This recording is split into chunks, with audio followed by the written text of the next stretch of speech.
We're going to take a look at how to post events within the system. So from your organization's homepage, you're just going to click on this Events tab here. As you do, it's going to bring you to a listing of all your events. So these are any upcoming events that have been posted within the Student Life and Learning account. We can also click on this tab and see any past events that have already happened. And I'll go through and show you some benefits to that regarding event attendance tracking and things in the future. But to create an event, you're going to click on this blue Create Event button, and anyone with administrative privileges for events is able to do that. So you click on that and it's going to bring you to the event page. So it's going to ask you to fill out an event title. So today we're going to plan an ice cream social. And it's going to ask you to select a theme. And if you remember from what we talked about within the events directory, anyone can search by these themes within the event directory. So we just want to pick the one that's going to best fit our event, which I think social fits pretty well. For general description, we're just going to type up general description for our event.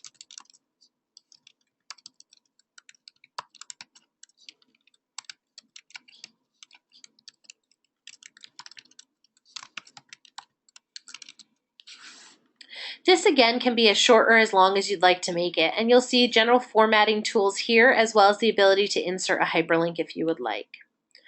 We're then going to go for a start date and an end date. So let's say that our ice cream social is going to be this Friday, and it's going to be from 2 to 3 p.m.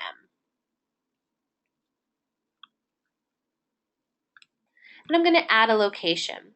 Within the location, I can choose if I'd like it to pop up a map for where my location is, or no, I would not like for the map to appear. For now, we'll leave the map on. So the name of the location, we're going to do this in the South Lounge of the IMU.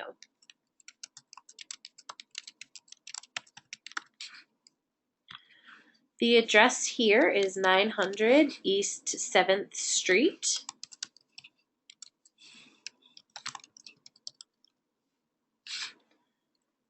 This is in Bloomington, Indiana, and as you'll see, our map has popped up to the right here, and we can save that.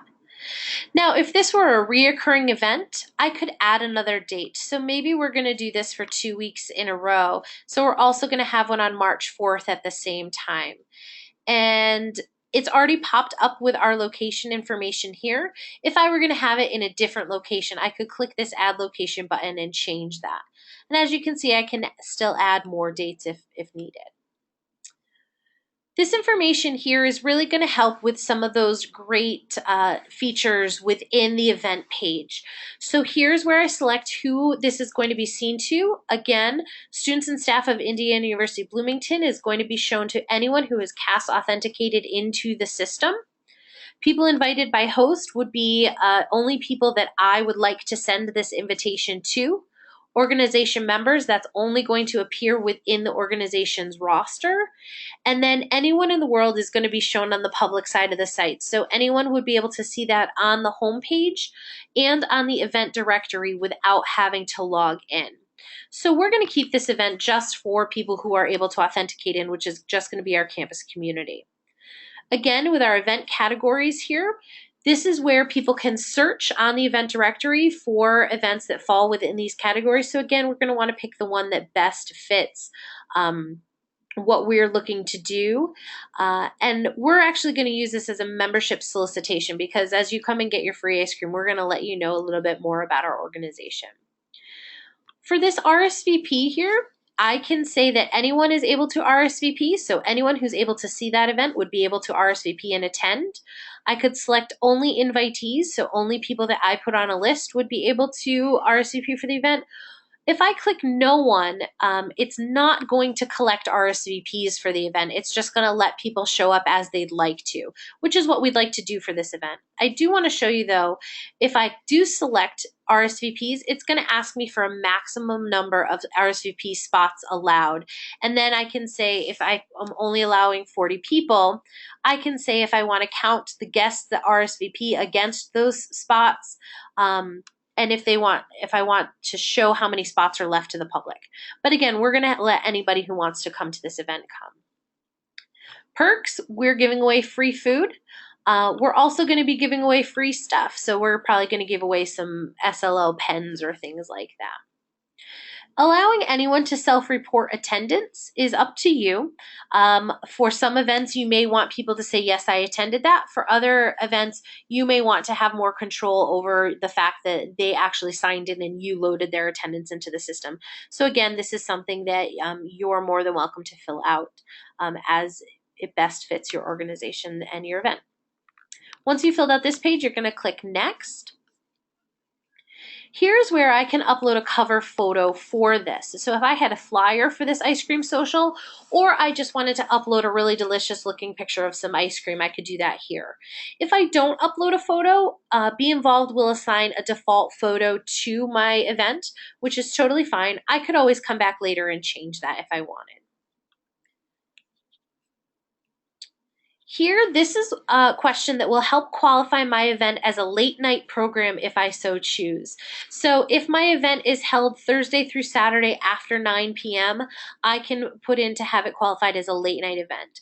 Obviously, a program happening on Friday afternoon from 2 to 3 is not going to qualify there, so I'm going to answer no. This last page here are things that I need to sign off on, understanding that as I am putting an event in beINvolved, this is not actually reserving space for the event. This is just helping to publicize my event and get it on the event's calendar. So I still need to reserve space and go through the proper event channels outside of the beINvolved system. I also understand that if I'm publicizing this event, I am responsible for the event and our organization is responsible for that. And then also, lastly, I need to sign off that I'm currently a student, faculty, or staff member, and I have filled out this information correctly to the best of my knowledge. Okay.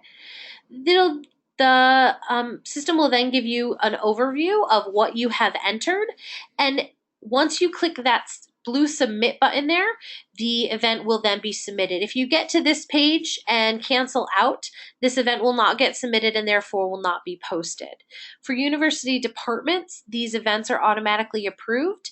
For student organizations, these events do come to Student Life and Learning, and we just make sure that everything, all procedures are being followed that need to be followed for the event, and then we approve them. And once we do, they are uploaded to the event directory or wherever you have indicated within your page you would like these advertised. So that's how you create events within beINvolved.